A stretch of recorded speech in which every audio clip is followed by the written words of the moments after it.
बिस्मिल्लाहिर्रहमानिर्रहीम। अस्सलामुअलैकुम। पुराने ज़माने की बात है, एक सुनार जो बम्बई का रहने वाला था लाहौर आया। उसके पास काफ़ी मोती थे।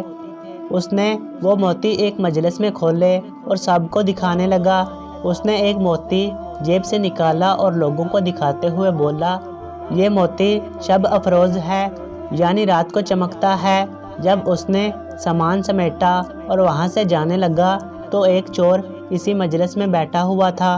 पूछने लगा, जनाब कहाँ के इरादे हैं? सुनार ने जवाब दिया, जनाब बम्बई जा रहा हूँ। चोर ने कहा, जनाब इत्तेफाक देखें, मैं भी वहीं जा रहा हूँ, चले मिलकर चलते हैं। सुनार भी समझ गया कि ये मेरा हमसफ़र नहीं बल्कि इस मोती के पीछे है, लेकिन समझदार था।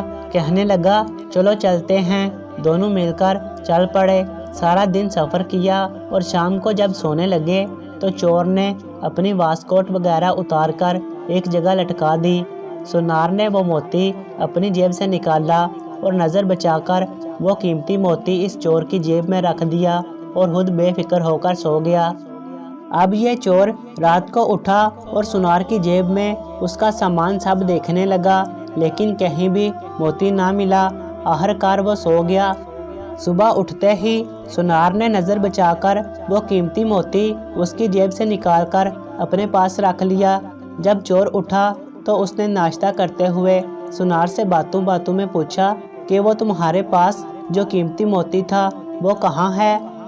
रात को चमक भी नहीं रहा था। सुनार ने मोती जेब से निकालकर दिखाया और कहा, ये तो मेरे पास है। चोर हैरान हो गया कि मैंने तो इसकी पूरी जेब छान मारी, लेकिन मुझे ये ना मिला, लेकिन अभी इसने जेब से निकाल कर दिखाया। खैर आज रात निकाल लूँगा। सुनार ने अगली रात फिर वही किया। उधर चोर सारी रात ढूंढता रहा, लेकिन कुछ ना मिला। सुबह को फिर वही मामला कि मोती सुनार की जेब में था। यही अमल 3 से 4 रोज़ तक चलता रहा। बल आखिर चोर ने एक सुबह सुनार से कहा कि मैं आपका हमराज नहीं हूँ, मैं बस आपके साथ उस मोती की खातिर था। आज मैं आपको उस्ताद मानता हूँ। आप मुझे बताएं कि आप मोती रात को कहाँ रखते थे? उसने कहा, मियाँ तू औरों की जेबें टटोलता रहा, कभी अपनी जेब में भी हाथ डाला होता। आज हमारी मिसाल भी उस चोर की सी है जो लोगों के ऐब ढूंढते फिरते हैं, लेकिन कभी अपने गिरेबान में झांक कर नहीं देखते। हमारी ये आदत बन चुकी है कि हम हमेशा दूसरों की गलतियां ही ढूंढते रहते हैं, कभी अपने आप को नहीं टटोलते। हमें चाहिए कि दूसरों के ऐब तलाश करने से बेहतर अपने अमाल का एहतसाब करें। जिस दिन हमने खुद का एहतसाब करना शुरू कर दिया, दूसरों के ऐब नहीं रहेंगे।